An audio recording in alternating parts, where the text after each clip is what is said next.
दोस्तों कल था 24 फरवरी 2023 और करीबन एक साल पहले मतलब 24 फरवरी 2022 के दिन रशिया और यूक्रेन का लड़ाई शुरू हुआ था। और दोस्तों आज एक साल के बाद ये लड़ाई और यूक्रेन और रशिया के बीच में नहीं रहा, बल्कि ये लड़ाई अब दुनिया के दो बड़े गुटों के बीच में हो रहा है। एक तरफ है रशिया और रशिया को समर्थन देने वाले देश और दूसरे तरफ है संपूर्ण पश्चिमी देशों का गठबंधन। और दोस्तों अमेरिका समेत सभी पश्चिमी देश मतलब अमेरिका के एलाई देशों के द्वारा इस लड़ाई के थ्रू रशिया को तोड़ने का भरपूर प्रयास किया जा रहा है। पर एक साल के इस प्रयास के बावजूद रशिया टिका हुआ है। हालांकि जिस तरीके से अमेरिका के साथ इस लड़ाई में संपूर्ण पश्चिमी देश है, उस तरीके से रशिया को अन्य देशों से मदद नहीं मिल रहा है। लेकिन रशिया के साथ भी कई सारे देश खड़ा है, खास करके चाइना जो खुले तौर पे रशिया के साथ है। पर रशिया अगर इस लड़ाई में टिका हुआ है तो इसके पीछे एक बहुत बड़ा कारण है भारत। हालांकि दोस्तों भारत एक शांतिपूर्ण देश है, इस कारण भारत के द्वारा कभी भी किसी तरीके का जंग का समर्थन नहीं दिया गया। पर ऐसा भी नहीं हुआ कि भारत बीच रास्ते में रशिया का हाथ छोड़ दे, जो रशिया भारत के बुरे से बुरे दौर में भारत के साथ था।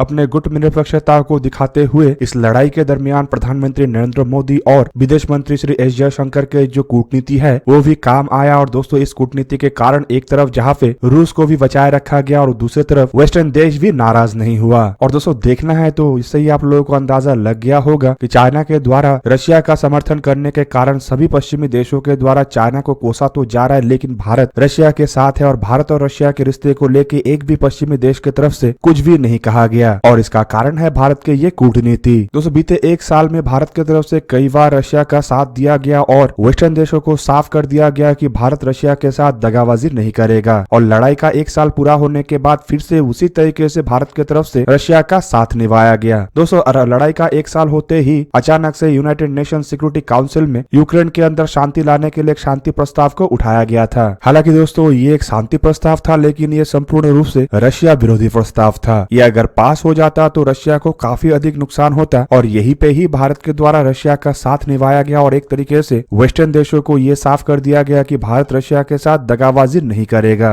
पश्चिमी देशों का ये जो यूएनजीए का प्रस्ताव है, इसके बाद भारत की तरफ से ये साफ कर दिया गया चाहे कुछ भी हो जाए, भारत और रशिया के ये जो दोस्ती है इसमें किसी तरीके का दरार नहीं आएगा और भारत रशिया का साथ नहीं छोड़ेगा। और दोस्तों इसी कारण भारत ने वोटिंग में हिस्सा नहीं लिया। और दोस्तों खाली इतना नहीं बल्कि आपको जान के ये हैरानी होगा कि वोटिंग से कुछ दिन पहले फ्रांस का भी एक भारत के साथ मीटिंग हुआ था, जहां पे फ्रांस की तरफ से भारत को ये कहा गया था कि कम से कम एक बार भारत के द्वारा वोटिंग में हिस्सा लिया जाए और रशिया के विरुद्ध वोट दिया जाए। दोस्तों फ्रांस फिलहाल भारत का काफी करीबी दोस्त है और भारत को फ्रांस के द्वारा कई सारे मामलों में मदद भी किया गया है। और ऐसे में कई सारे मुद्दों में फ्रांस और भारत जहाँ पे एक साथ होता है तो वहीं पे रशिया के मुद्दे में भी फ्रांस की तरफ से भारत को अपने साथ लाने का प्रयास तो किया गया था, लेकिन भारत की तरफ से ये साफ कर दिया गया कि फ्रांस के साथ भारत का जो दोस्ती है वो रशिया के साथ दोस्ती के बीच में नहीं आ सकता। मतलब फ्रांस और भारत का जो रिश्ता है वो अलग है और रशिया और भारत का जो रिश्ता है वो संपूर्ण अलग है। और दोस्तों इसी कारण भारत इस यूएनजीए के वोटिंग से अपने आप को दूर रखा। हालांकि खाली इतना नहीं बल्कि फ्रांस के अलावा भी कई सारे पश्चिमी देश चुपचाप अपने कूटनीतिक प्रयासों को चला रहा है कि भारत कम से कम एक बार तो रशिया के खिलाफ वोट दे दे। पर भारत टच से मस नहीं हुआ। हालांकि दोस्तों भारत की तरफ से वोट में हिस्सा लेने का मतलब ये नहीं कि भारत लड़ाई को रोकने के लिए कोई प्रयास नहीं कर रहा है। भारत ने इस बार भी कहा कि लड़ाई को रोकने का एकमात्र रास्ता है बातचीत। बीते एक साल से भारत की तरफ से लड़ाई को रोकने को लेके अपना प्रयास बरकरार रखा गया है। इवन खुद पश्चिमी देश भी मानता है कि रशिया अगर किसी एक देश का बात मानता है तो वो है भारत और इसीलिए लड़ाई को रुकवाने के लिए भारत को आगे आना चाहिए और रशिया के साथ बातचीत करना चाहिए। और दोस्तों इस जंग को रुकवाने के लिए भारत आगे भी आया और रशियन प्रेसिडेंट व्लादिमीर पुतिन के साथ प्रधानमंत्री नरेंद्र मोदी का जब एससीओ मीटिंग के दरमियान मुलाकात हुआ था, तब प्रधानमंत्री मोदी के द्वारा प्रेसिडेंट पुतिन को ये भी कहा गया कि ये जंग का युग नहीं है। और प्रधानमंत्री नरेंद्र मोदी के इस बात को सुनने के बाद रशियन प्रेसिडेंट व्लादिमीर पुतिन की तरफ से ये भी इशारा दिया गया था कि रशिया इस जंग को रोकने के लिए तैयार है। लेकिन दोस्तों पश्चिमी देशों का जो इरादा है या फिर कहे तो रशिया को तोड़ने का जो इरादा है वो भारत के सभी प्रयासों के ऊपर पानी फेर दिया। जिस समय ये लग रहा था कि ये लड़ाई रुक जाएगा और रशिया इस लड़ाई से अपने आप को दूर कर लेगा, उसी समय पश्चिमी देशों के द्वारा ऐसे ऐसे कामों को अंजाम दिया गया कि रशिया इस लड़ाई में और तीव्रता से आगे बढ़ने पे मजबूर हो गया। दोस्तों जंग के एक साल पूरा होने के कुछ दिन पहले ही अमेरिकी प्रेसिडेंट जो बाइडेन अचानक से या फिर कहे तो काफी खुफिया तरीके से यूक्रेन पहुंच गए और यूक्रेन में ही खड़े होकर रशिया को एक तरीके से धमकी दे दी। और इसे देखते हुए दूसरे पश्चिमी देशों की तरफ से भी यूक्रेन को और अतिरिक्त हथियार देने का वादा कर दिया गया। हालांकि देखा जाए तो इस लड़ाई के शुरुआती शुरुआती समय में पश्चिमी देशों के तरफ से जिन हथियारों को दिया गया था वो केवल मात्र डिफेंसिव हथियार था, लेकिन अब एक तरीके से यूक्रेन को ऑफेंसिव हथियार मतलब ऐसे हथियार भी दिया जा रहा है जिसका इस्तेमाल करके यूक्रेन रशिया के अंदर घुस के भी हमला कर सके। अब दोस्तों आप लोगों को ये भी बता दूं कि ये लड़ाई आने वाले कुछ ही हफ्तों के अंदर रुक सकती थी, लेकिन अचानक से ये जो अमेरिका के तरफ से अमेरिकी प्रेसिडेंट जो बिडेन का यूक्रेन दौरा किया गया, ये इस जंग के आग को और भड़का दिया है। इवन दोस्तों ऐसे जो रणनीति को अपनाया गया ये केवल जंग के आग को ही नहीं भड़काया है, बल्कि भारत के जो सारे प्रयास था उसके ऊपर भी पानी फेर दिया है। और पश्चिमी देशों के ये हरकत खाली भारत को नहीं बल्कि पूरा दुनिया को धोखा देने का था। और ऐसे में अगर ये पश्चिमी देश ये सोचता है कि भारत रशिया को धोखा देगा, तो दोस्तों मेरा मानना तो ये है कि भारत कभी भी रशिया के खिलाफ ऐसे यूनाइटेड नेशन सिक्योरिटी काउंसिल के वोटिंग में ना हिस्सा लेगा और ना ही ऐसे किसी प्रस्ताव को पास होने देगा जो रशिया के खिलाफ हो या रशिया के खिलाफ एक साजिश हो। दोस्तों आप लोगों को क्या लगता है कि भारत ने यूएनजीए की इस वोटिंग से अपने आप को दूर रख के सही किया या गलत किया? कमेंट करके जरूर बताइए। दोस्तों आज का वीडियो यही पे ही करते हैं समाप्त। किसी और एक दिन किसी और एक वीडियो में मिलेंगे, तब तक के लिए जय हिंद, वंदे मातरम।